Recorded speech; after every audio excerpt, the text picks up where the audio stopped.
देखिए एनसीबी पहले ही दिन से बहुत अच्छा काम कर रही है। अभी तक उन्होंने रिया चक्रवर्ती और शौविक को तो पहले अरेस्ट किया ही था, उसके बाद दीपिका पादुकोण, श्रद्धा, रकुल प्रीत, सारा अली खान और उसके बाद अर्जुन रामपाल उनकी जो गर्लफ्रेंड है और उसके भाई को भी बुलाया था। अब जो अरेस्ट हुआ है ये फाइनली आफ्टर रिया चक्रवर्ती और शौविक चक्रवर्ती, उससे थोड़ा सा तसल्ली ये है कि अब एक्चुअली काम हो रहा है। जब अरेस्ट होते हैं और उन अरेस्ट के अंदर या रिमांड जब ली जाती है उसमें कई और लोग नाम सामने आते हैं। जिस तरह से रिया चक्रवर्ती जब अरेस्ट हुई थी तो उस टाइम कई सारे नाम सामने आए थे।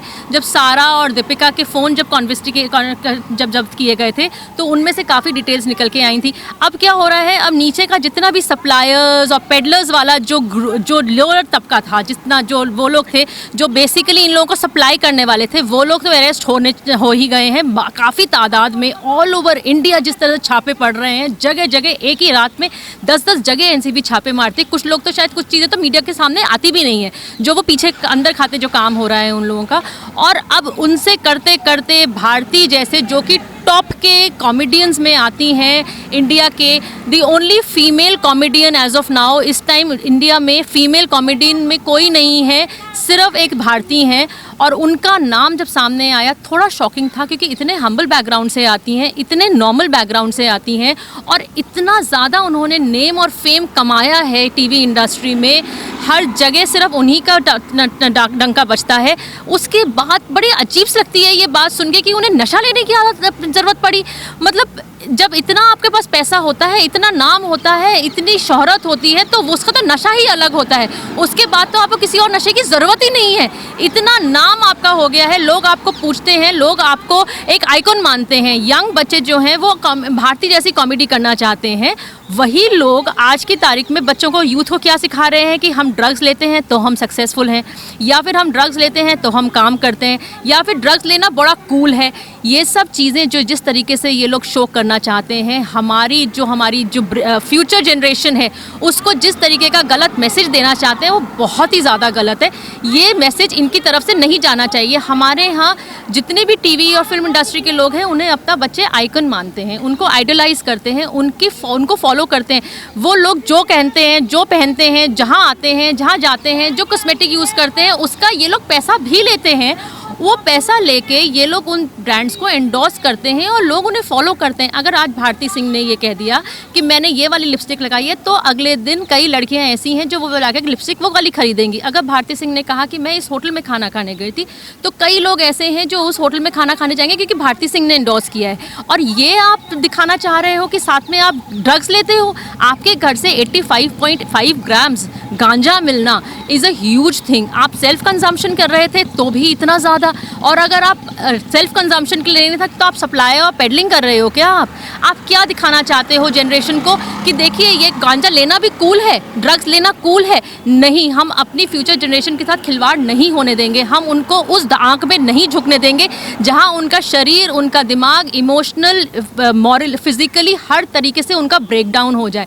हम चाहते हैं हमारी आगे की जनरेशन स्ट्रॉन्ग हो।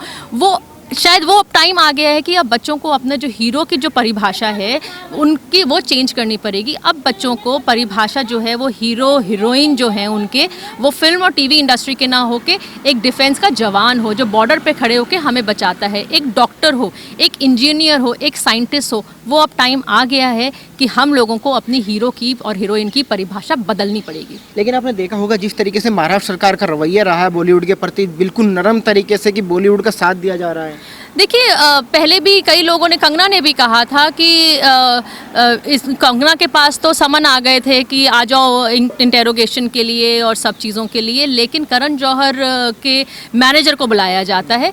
तो देखिए उस आपस की जो दोस्ती है वो पहले दिन से, जिस दिन सुशांत की डेथ हुई है उस दिन से नज़र आ रही है, चाहे वो महाराष्ट्र सरकार की हो या महाराष्ट्र पुलिस की हो। उन लोगों की दोस्ती बॉलीवुड से साफ नज़र आ रही है। कितने लोग अंदर खाते हमें ये कहते हैं उन्हें पता है कि सुशांत को मारा गया है। फिल्म इंडस्ट्री के लोग आके मुझसे कहते हैं कि हमें मालूम है कि मारा गया है और बहुत बुरी तरह से उसको मारा गया है, और उन्हें सबको पता है कि कौन कौन इन्वॉल्व है, लेकिन हर किसी को अपनी जान का खतरा है। हर कोई इस बात से डरता है कि कहीं अगर हमने नाम ले दिया तो हमारे साथ भी वही होगा जो सुशांत के साथ हुआ है, क्योंकि वो भी बहुत बड़े एक्सपोज करने वाला था, बहुत बड़े खुलासे करने वाला था। वो सिर्फ ड्रग्स नहीं, वो चाइल्ड ट्रैफिकिंग, ह्यूमन ट्रैफिकिंग का भी भांडा फोड़ने वाला था, वो मनी लॉन्ड्रिंग का भांडा फोड़ने वाला था। जो प्रेस कॉन्फ्रेंस थी उसके साथ क्या हुआ, फिर उसके बाद उसके फेवर में जब कंगना ने आवाज़ उठाई तो कंगना के साथ क्या हुआ। रवि किशन जी और कंगना के लिए जया बच्चन जी खड़े होके बोलती हैं पार्लियामेंट में कि थाली में छेद है और इनकी तो तुम्हारी तो अपनी थाली में ड्रग्स भरी पड़ी हैं। दुनिया जानती है कि तुम्हारे परिवार की जितनी भी वीडियोस हैं वो पूरी सोशल मीडिया पे फैली हुई हैं। आप अपने घर को देखो ना, पहले घर को देखो, उसके बाद आप किसी और पे कमेंट करो।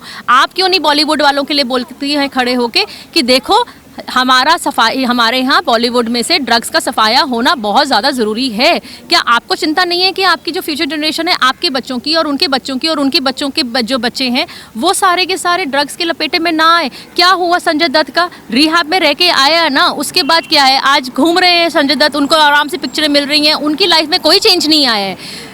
फरदीन खान है, वो भी ड्रग्स के साथ पकड़े गए थे, उसके बाद क्या हुआ, वो भी आराम से घूम रहे, थोड़े टाइम में बाहर निकल के आ गए।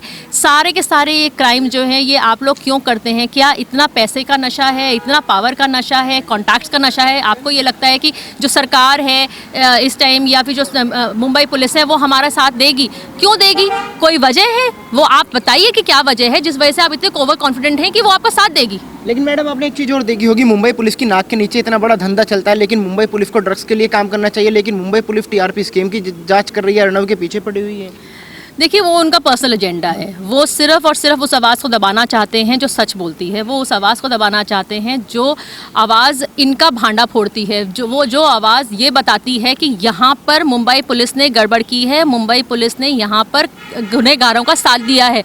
चाहे वो सुशांत का केस हो, चाहे वो पालघर के साधुओं की मॉब लिंचिंग हो, या चाहे वो हाथरस में जिस तरीके से जो हमारे राजकुमारी हैं वो गिरते हैं, पड़ते हैं, फिर हंसते हंसते हाथरस जाते हैं, एक फेक नैरेटिव तैयार किया जाता है, वहाँ पर एक नक्सली भाभी मिल जाती है, उसका भांडा फोड़ा जाता है। अगर एक ही चैनल है, एक अर्नब गोस्वामी है, और उसके बाद आप इंडिया टुडे जिसका टीआरपी के केस में एफआईआर में नाम है, उसकी जगह आप रिपब्लिक का नाम दे देते हो, तो उससे साफ पता चलता है कि आपका पर्सनल एजेंडा है। आपका पर्सनल एजेंडा ये है किस तरीके से इनको डरा के, धमका के, हैरेस करके इनको और इनके रिपोर्टर्स को परेशान करें और ये चुप हो जाए, ये हमारे खिलाफ खुलासे करना बंद कर दें।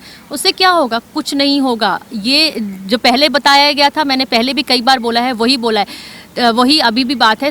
अर्नब गोस्वामी एक बब्बर शेर है, वो आप उसको परेशान करोगे, उसको एक बार दबाने की कोशिश करोगे, वो 10 गुना जोश के साथ फिर दहाड़े मारेगा, दहाड़ मार के सामने आप लोगों पर अटैक करेगा। वही आपने उस दिन देखा रात को नतीजा, जिस दिन वो रात को तलोजा जेल से बाहर निकल के आया है, आप लोगों ने इतना सपोर्ट किसी जर्नलिस्ट के लिए कभी नहीं देखा होगा।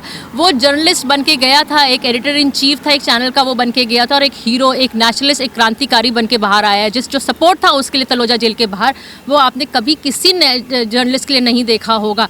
वो साफ समझ में आता है उससे कि पब्लिक उसे पसंद करती है, उससे प्यार करती है, और पब्लिक जानती है सच क्या है, वो सच बोलता है, इसलिए पब्लिक उसको सपोर्ट करती है। आप लोगों के झूठ के अगेंस्ट पब्लिक है, बस मौका मिल चाहिए पब्लिक को जिस टाइम आपको अपनी गद्दी से उतारा जाए। अच्छा, आपने एक चीज़ और देखी होगी, सारे की सारी जितनी भी बॉलीवुड लॉबी है वो सब कोर्ट पहुंच गई थी और कह रही थी कि रिपब्लिक इस पर रिपोर्टिंग ना करे, अर्नब गोस्वामी को बॉलीवुड पर रिपोर्टिंग करने से रोका जाए। क्या इसी बात का डर था कि जैसे आज भारती सिंह का नाम आया, ऐसे और भी बहुत सारे सितारे हैं जिनका नाम आने वाला है? देखिए, कोर्ट पहुंचने को तो पहले रकुल प्रीत भी पहुंची थी। जिस टाइम मीडिया में बाद नाम आए थे कि दीपिका पादुकोण, सारा अली खान, श्रद्धा और रकुल प्रीत के नाम आने वाले हैं, आज शायद एनसीबी दे सकती है, नाम इनके खुलासा कर सकती है, ये इंटेरोगेशन के लिए बुला सकती है, जबकि एनसीबी की तरफ से उस टाइम कोई स्टेटमेंट नहीं था, लेकिन ये सूत्रों की तरफ से जवाब नाम आए थे।